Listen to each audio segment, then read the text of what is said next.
Takže ahoj, dneska bych vám rád představil krmný automat značky Venator. Tenhle krmný automat jsem zakoupil na stránkách schubert.cz. Asi protože jsem po ničem takovým dlouho koukal a tenhle mě zaujal. Zároveň jsem se na Facebooku dočet nějaký recenze, které mě přesvědčily k jeho koupi. Ten automat vypadá opravdu bytelně, včetně tohodle točícího se podavače, který má motor udělaný ze spoda, což si myslím, že je výhoda, než když je to schovaný někde v plastovém těle toho krmného automatu. Tak a tady je detail na ten podavač. Myslím si, že to je opravdu super zpracovaný. Jsou tam takový dvířka, které se fyzikou otvírají, jinak jsou zavřený, takže by to nemuseli ani síkorky vyzobávat. Tady je vidět i ta obruč, kterou se potom ten krmný automat přidělává k nějakému sudu nebo nádobě. Po otevření toho krmného automatu je tady vidět schéma na zapojení. Je tady vidět ten motor toho krmného automatu a ten ovládací panel s displejem. Z něho vedou kabely napájení plus minus pro externí baterii a plus minus k solárnímu panelu. Ani jsem popravdě nevěděl, že k tomuhle půjde připojit solární panel. Ani nevím, jestli to využiju, jelikož to chci připojit k 6V externímu akumulátoru. Ale třeba se to bude někdy hodit.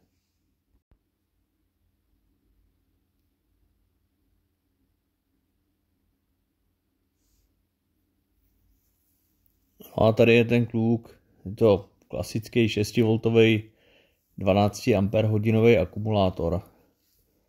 Tak si ho zkusíme rovnou připojit. Je tohle slavnostní start i pro mě, jelikož jsem to ještě předtím neskoušel. Jo, tak vidíme, naběhne displej. Takže zkusíme test a uvidíme, jak se bude ten krmný automat točit.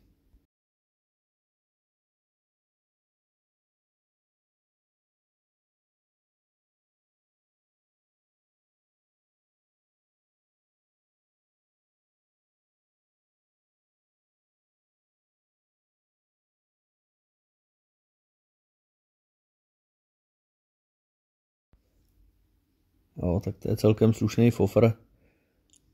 Zkusíme si teda nastavit nejdřív čas. To uděláme tím levým tlačítkem, kdy teď teda nastavujeme nastavujeme 10 hodin dopoledne a k tomu 40 minut.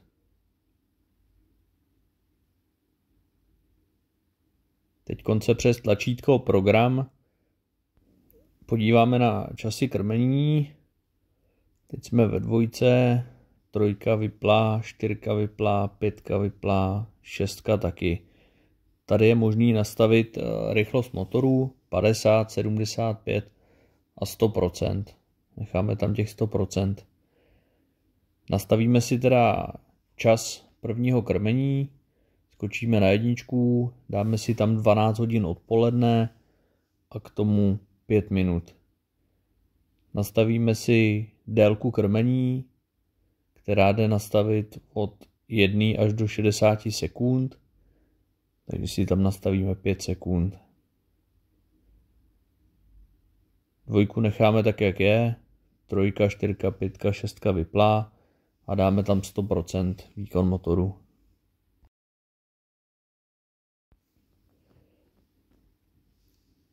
Tak tady ještě poslední záběr na takový ty střeva toho krmného automatu. Jak to vůbec vypadá.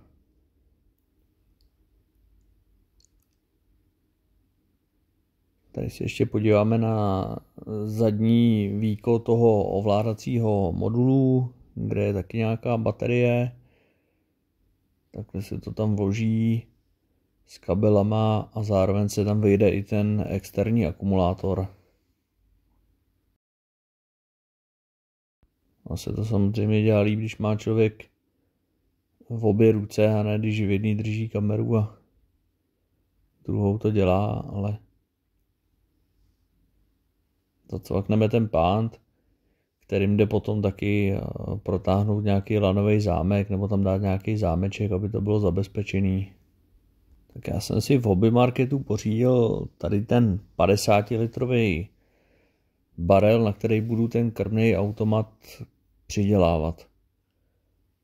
Takhle vypadá ze spoda. Jsou tam nějaký 2 prohlubně, ale trefíme se vedle nich, takže si tam dáme ten podaváč. Načrtnul jsem si vlastně ty 4 hlavní díry, který jsem si pak následně vyvrtal.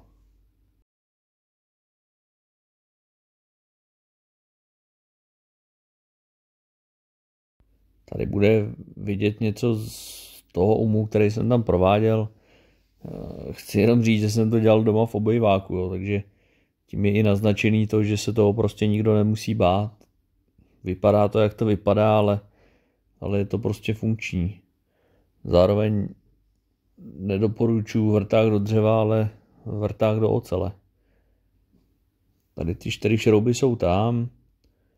Pak jsem si vzal to těsnění, nakreslil jsem si vlastně tu vnitřní díru a tu jsem pak začal taky vrtat.